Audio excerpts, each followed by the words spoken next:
नमस्कार दोस्तों, मैं कौशल किशोर मिश्रा एक बार फिर से आपका स्वागत करता हूं आपके अपने यूट्यूब चैनल अभिज्ञान अकेडमी पर।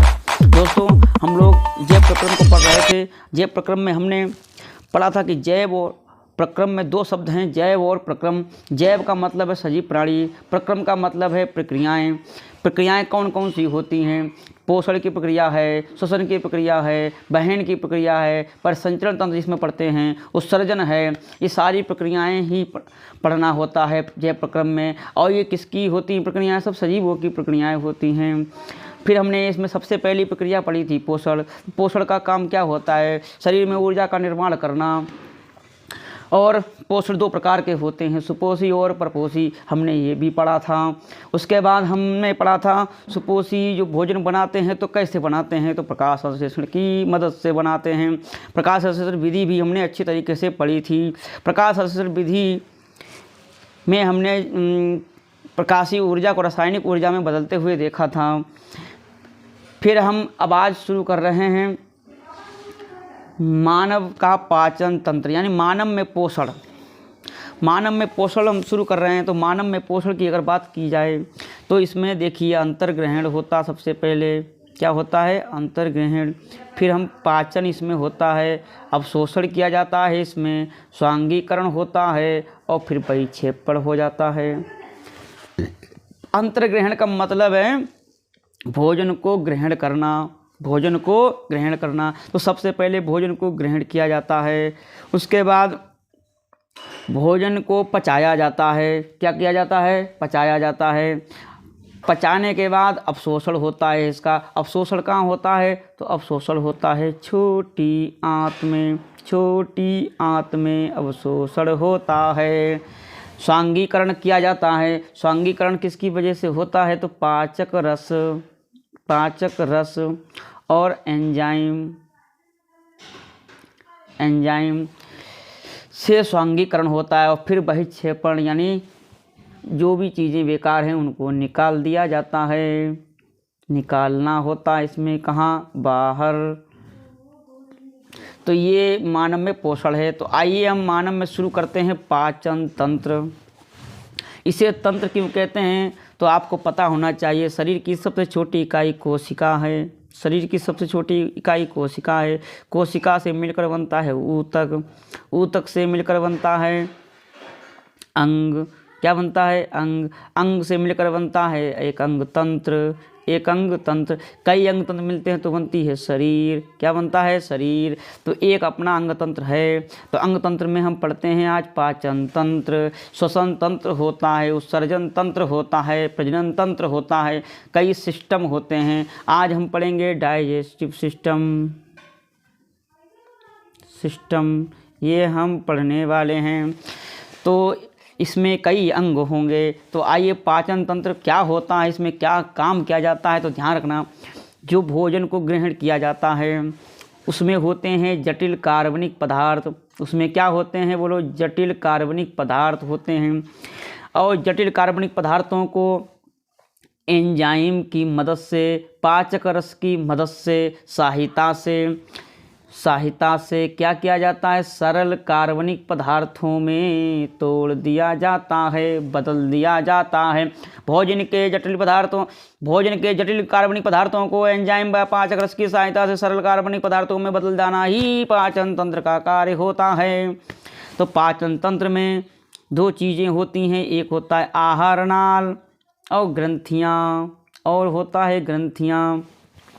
आहार नाल शरीर मतलब आहार नाल जो होता है वो उसकी लंबाई 9 से 10 मीटर होती है हमारे शरीर में। ये मुख से गुदा तक होता है, मुंह से लेकर के गुदा तक जो होता है वही आहार नाल होता है। दूसरी चीज़ हमारी ग्रंथियाँ, तो आपको पता होनी चाहिए ग्रंथियाँ 3 प्रकार की होती हैं। एक होती है अंतःस्रावी, एक होती है अंतःस्रावी, एक होती है बहिस्रावी, एक होती है बहिस्रावी, एक होती है मिश्रित ग्रंथि। तो ये सारी ग्रंथियाँ हैं, 3 प्रकार की ग्रंथियाँ। अंतःस्रावी ग्रंथियाँ हार्मोन निकालती हैं। क्या निकालती हैं? हार्मोन निकालती हैं। बहिस्रावी ग्रंथियाँ एंजाइम निकालती हैं। एंजाइम निकालती हैं। मिश्र ग्रंथि एंजाइम व हार्मोन दोनों निकालती हैं। मिश्र ग्रंथि हार्मोन प्लस एंजाइम दोनों निकालती हैं।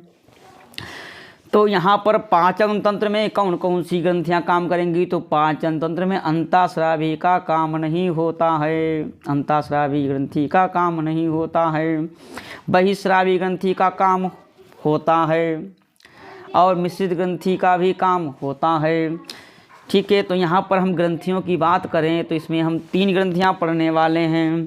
कितनी ग्रंथियाँ पढ़ने वाले हैं? 3 ग्रंथियाँ पढ़ने वाले हैं। एक पढ़ेंगे हम लार बहिस्रावी ग्रंथि, एक पढ़ेंगे यकृत जो शरीर की सबसे बड़ी ग्रंथि है, शरीर की सबसे बड़ी ग्रंथि है। फिर हम पढ़ेंगे अग्नाशय, अग्नाशय एक मिश्रित ग्रंथि है, अग्नाशय एक मिश्रित ग्रंथि है। तो हम 3 ग्रंथियाँ इसमें पढ़ेंगे। ये 3 ग्रंथियाँ ही काम करती हैं हमारे पाचन तंत्र में। तो इन 3 ग्रंथियों को हम पढ़ने वाले हैं। अब आहार नाल की बात करें तो इसमें सबसे पहले आता है मुख। क्या आएगा? मुख। खाना मुख में जाएगा। कहाँ जाएगा? मुख में जाएगा। फिर हम देखेंगे इसमें क्या होगा। मुख के बाद फिर हम सीधे ग्रसनी में जाएंगे। कहाँ जाएंगे? ग्रसनी में। फिर हम जाएंगे आमाशय में। भोजन कहाँ जाएगा? आमाशय में। ठीक है, आमाशय के बाद फिर सीधे पहुँचता है छोटी आंत में। कहाँ पहुँचेगा खाना? छोटी आंत में। फिर पहुँचेगा कहाँ? तो बड़ी आंत में। कहाँ पहुँचेगा? बड़ी आंत में। तो यहाँ ये मुख्य जो हैं कार्य होते हैं, मुख, ग्रसनी, आमाशय, छोटी आंत तो बड़ी आंत। ठीक है, तो ये सारी हम चीज़ें पढ़ने वाले हैं। तो आइए हम शुरू करते हैं सबसे पहले मुख से। किससे स्टार्ट करते हैं? मुख से। तो मुख की अगर बात करें हम तो मुख में 2 चीज़ें होती हैं। मुख में कितनी चीज़ें होती हैं? 2 चीज़ें होती हैं। एक होती है हमारी जीवा, यानी जीभ होती है, टंग होती है, और दूसरी चीज़ हमारी टीथ होती है। क्या होती है? टीथ होती है। अब दांत, जीभ जो है वो स्वाद का काम करती है, टेस्ट का काम करती है। किसका काम करती है? बताओ, जीभ में कौन सा स्वाद नहीं होता है? तो इसमें स्वाद तीखा नहीं होता है। कौन सा नहीं होता? तीखा, जो हमें एकदम से तीखी लगती है, वो कोई स्वाद नहीं होता है, वो तो सिर्फ एक जलन होती है। टीथ भी 2 प्रकार के होते हैं। टीथ 2 प्रकार के होते हैं, अस्थायी होते हैं और फिर स्थायी होते हैं। अस्थायी दांतों की संख्या कितनी होती है? तो अस्थायी हमारे होते हैं कितने? 20 होते हैं। स्थायी हमारे 32 होते हैं। स्थायी हमारे 32 होते हैं। स्थायी दांत की बात करें, किसकी बात करें? अगर स्थायी दांत की बात करें तो स्थायी दांत हमारे देख लीजिए, स्थायी दांत हमारे देख लीजिए 2, 1, 2 और 3 इतने ऐसे होते हैं। तो पहले 2 हमारे इंसाइजर होते हैं। क्या होते हैं? इंसाइजर। फिर हमारे होते हैं कैनाइन, एक होता है कैनाइन। फिर दूसरा हमारा होता है प्रीमूलर। क्या होता है? प्रीमूलर। और फिर मूलर। इंसाइजर जो सामने के दांत होते हैं 2। अब इन्हें कैसे समझोगे आप? 2, 1, 2, 3, 2, 1, 2, 3, यानी ऊपर और नीचे 2, 2। तो 2 ऊपर हो गए, 2 नीचे हो गए, 4। तो 4 और 2 6, 6 और 4 10, 10 और 6 16। तो 16 एक तरफ हो गए और 16 ऊपर हो गए, तो कितने हो गए? 32 हो गए। कितने हो गए? 32 हो गए। यानी एक साइड और एक साइड, दोनों साइडें हो गई। तो ये 16 हो गए, तो इधर ऊपर भी 16 हो गए, तो 16 दूनी 32 दांत हमारे हो गए। अब दांतों की बात करें, किसकी बात करें? तो दांतों में सबसे मजबूत पदार्थ पाया जाता है, उसका नाम आपको पता होना चाहिए, इनेमल। कौन सा पदार्थ है? शरीर का सबसे मजबूत पदार्थ इनेमल है, इनेमल है। और इनेमल दांत जो होता है, इसे हमें क्या नहीं करना चाहिए? हमें ज़्यादा दांतों, इसीलिए दांतों को ज़्यादा घिसना नहीं चाहिए। बर्तन जैसे मांजते हैं वैसे हमें दांतों को नहीं मांजना चाहिए, नहीं तो इनेमल छूट जाएगा। और इनेमल छूट जाएगा तो आपको ठंडा गर्म लगने लगेगा, एकदम से करंट सा लगने लगेगा, और ये एक बीमारी हो जाती है, दांत टूटने लगते हैं। इसीलिए पुराने ज़माने के लोगों के दांत 80-80 साल तक हिलते नहीं थे, और आज के ज़माने के लोगों के दांत 40-50 में ही डामाडोल हो जाते हैं। तो ये मुख की बात हो गई। किसकी बात हो गई? मुख की बात हो गई। ग्रसनी से हमारा जो है खाना नीचे सरक जाता है, नीचे सरक जाता है। और फिर हम बात करेंगे अमाशय की। किसकी बात करेंगे? अमाशय। तो अमाशय में एक बेहतरीन चीज़ पाई जाती है HCl। बहुत क्वेश्चन पूछा जाता है, हाइड्रोक्लोरिक। तो HCl इसमें पाया जाता है। क्या पाया जाता है? HCl इतना खतरनाक होता है, इतना खतरनाक होता है। आपने एक फिल्म देखी होगी मोकोम्बो मिस्टर इंडिया, जिसमें शुरू में एक सीन दिखाया जाता है, जैसे उसमें एक आदमी को कहा जाता है कि इसमें गिर जाओ, तो आदमी पूरा गायब हो जाता है। उसे चेक करने के लिए वो एक काम और करता है, एक बंदूक लेता है लोहे की और उसमें डालता है आदि, निकालता है तो आदि गायब। यानी हमारे शरीर में कुछ भी जाता है वो सब स्वाहा।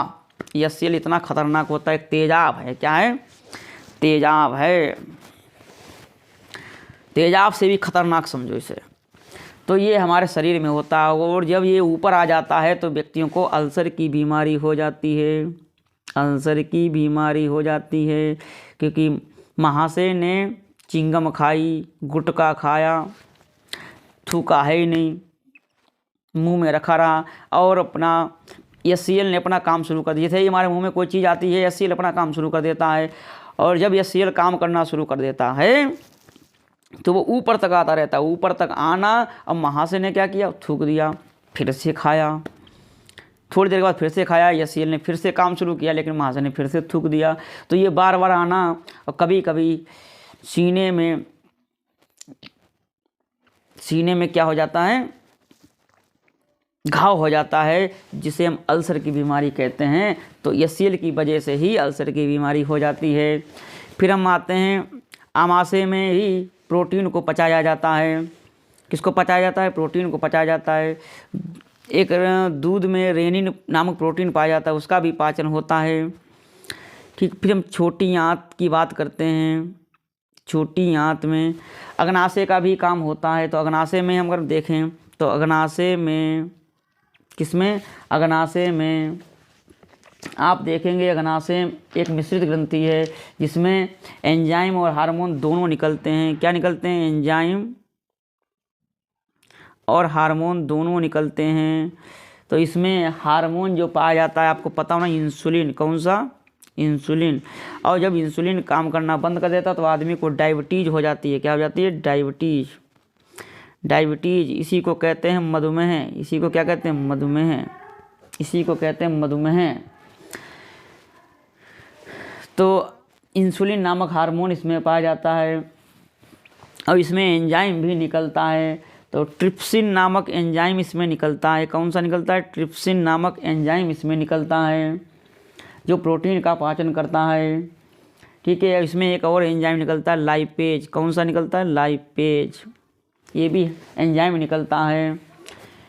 तो ये अग्नाशय का भी काम होता है, वेरी इंपॉर्टेंट। अग्नाशय यानी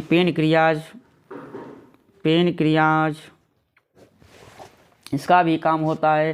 फिर हम आते हैं आगे, तो हमने देखा है पित्तरस। तो पित्तरस लीवर में पाया जाता है। तो लीवर का भी काम बहुत इम्पोर्टेंट होता है। लीवर सबसे बड़ी ग्रंथि होती है। कौन सी होती है? सबसे बड़ी ग्रंथि होती है। लीवर जो है हमारे शरीर का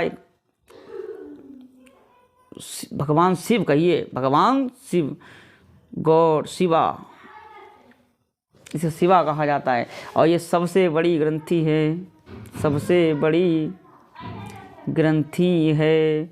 ये सबसे बड़ी ग्रंथि होती है। इससे एंजाइम नहीं निकलता है क्योंकि ये हार्मोन निकालता है। ध्यान रखना, क्या निकालता है? ये हार्मोन निकालता है। सबसे बड़ी अंतःस्रावी ग्रंथि है। ठीक। आगे यही यूरिया का निर्माण भी करता है। किसका काम करता है? यूरिया का भी निर्माण करता है। अब हम आते हैं बड़ी आंत और छोटी आंत में, स्मॉल इंटेस्टाइन। तो छोटी आंत में आपको पता होना चाहिए, छोटी आंत में क्या होता है? तो छोटी आंत में सबसे ज़्यादा देर तक खाना रहता है, सबसे ज़्यादा देर तक खाना रहता है कहाँ? छोटी आंत में। आहार नाल की सबसे लंबी संरचना होती है ये। इसका नाम छोटी आंत है लेकिन सबसे लंबी होती है। और खाना का पाचन जो है, पाचन, वो सबसे अंत में छोटी आंत में ही होता है। यानी सबसे अंतिम संरचना पाचन की छोटी आंत है। क्या है? छोटी आंत। क्या है? छोटी आंत है। तो इसमें आगे और देख लेते हैं हम। इसमें ही अवशोषण होता है भोजन का। क्या होता है? भोजन का अवशोषण होता है, यानी इसे रक्त में मिलाया जाता है। जो पोषक तत्व होते हैं उसको मिला लिया जाता है, यानी पचे हुए भोजन का अवशोषण होता है इसमें। पचे हुए भोजन का अवशोषण इसमें होता है। फिर हम आते हैं बड़ी आंत में। किस में आते हैं? बड़ी आंत में। तो बड़ी आंत में आप ध्यान से देखेंगे, बड़ी आंत में आप ध्यान से देखेंगे तो बड़ी आंत इसे क्यों कहा जाता है? पहले तो प्रश्न ये उठता है। तो बड़ी आंत इसलिए कहा जाता है क्योंकि इसका व्यास बड़ा होता है। क्या होता है? व्यास बड़ा होता है। लंबाई कम होती है लेकिन व्यास ज़्यादा होता है। और इसमें बड़ी आंत में आपको बता दें तो बड़ी आंत में पाचन होता है किसका? बड़ी आंत में पाचन होता है किसका? तो बड़ी आंत में पाचन होता है ये खनिज और लवण पानी का अवशोषण करता है। क्या करता है? अवशोषण करता है। तो बड़ी आंत, और अगर आपको पता है बड़ी आंत में डायरिया आ जाए, बड़ी आंत में बैक्टीरिया की वजह से, किसकी वजह से? बैक्टीरिया की वजह से क्या हो जाता है? डायरिया, दस्त शुरू हो जाती है, दस्त होने लगते हैं। और दस्त या और कोई नहीं, हमारे बड़ी आंत में एक बैक्टीरिया जी बैठ गए थे जिसकी वजह से क्या हो गया? डायरिया हो गया, दस्त होने लगे, पेचिश होने लगी। क्योंकि ये इस तरीके से काम करता है, इस तरीके से बड़ी पचाता रहता है। अब जब पानी, बैक्टीरिया जब आ गया तो पानी पानी हो गया, पानी का अवशोषण नहीं हो पाया जिसकी वजह से पानी शुरू हो जाता है। लास्ट में एक होता है एनस। क्या होता है? एनस। बड़ी आंत के बाद खाना कहाँ जाता है? एनस में। एनस में। तो एनस में खाना जाता है तो क्या होता है? एनस में अगर गुदा द्वार जिसे कहते हैं, गुदा द्वार, अगर इसमें जो रक्त वाहिनियाँ होती हैं उनकी लंबाई बढ़ जाए, रक्त वाहिनियाँ अगर बढ़ जाएं, रक्त वाहिनियों की लंबाई अगर बढ़ जाए तो समझ लीजिए उससे हो गई है पाइल्स। ये वही है पाइल्स, ये वही है कब्ज। इसी को कहते हैं बवासीर। क्या कहते हैं? बवासीर। तो ये और कुछ नहीं है, ये गुदा द्वार में रक्त वाहिनियों की लंबाई बढ़ने से हो जाता है।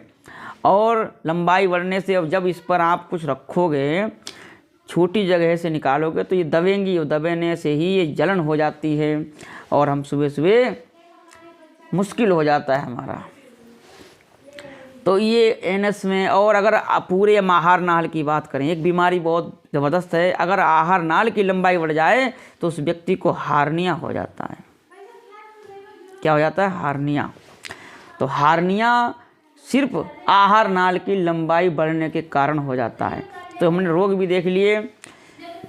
तो मिलते हैं हम अगले वीडियो में, तब तक के लिए अपना ध्यान रखें, पढ़ाई ऐसे ही करते रहें।